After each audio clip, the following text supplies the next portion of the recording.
Hello again, and it's time to have a look at our weeds. Now most people when they look at weeds go, oh no, weeds, the bane of my life. Yep, you can look at it like that, but I'm going to say to you, is not that you have weeds, it's what weeds you have and how you manage them. That's what counts. Weeds are actually wonderful. They're nature's way of showing us that we've got something a little bit wrong and we need to tidy it up, get it right. Now if we have a look at the soil, the bed directly below me here, this is one I chipped off using this simple chipping hoe, which is sharp on both sides all the time, kept razor sharp, and I chipped this off about 2 weeks ago. Now it's not ready to turn in yet. It's slowly breaking down, that's alright. As you'll see, the roots that were left, now those roots are still not necessarily viable, but they will still be hanging on to the microbes that were in there before, the fungi and the bacteria that we're trying to retain in our soil. And this is the problem that we have with weeds.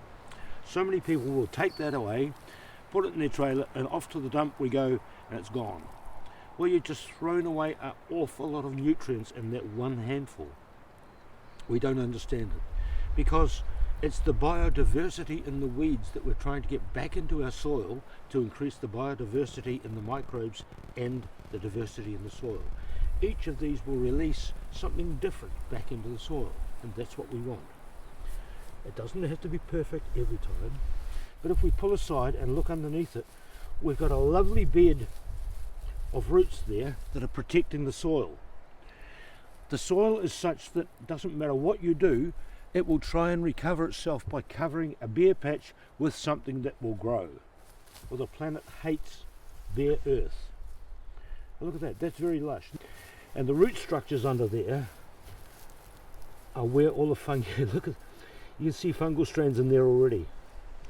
And this is what we're looking to try and achieve. Healthy soil, and that's quite packed there. So I have to reopen that.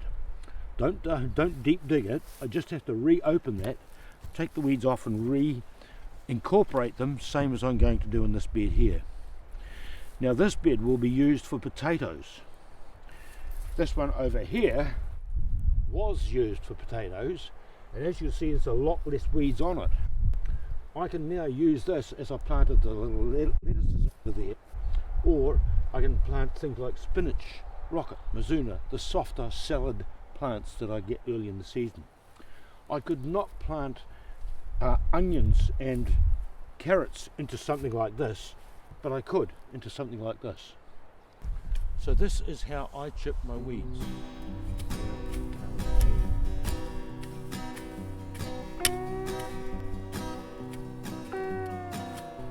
So notice that the chipper is taking off the weeds just at or below the surface of the soil.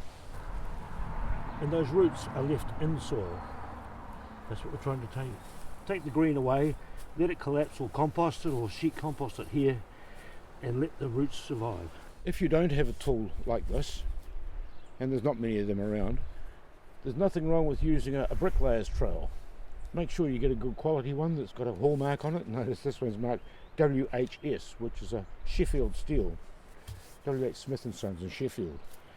Because, once again, you're going to have it very sharp, and you get down, and this will do the job, similar to that one there. It'll be the same with this little handheld tool.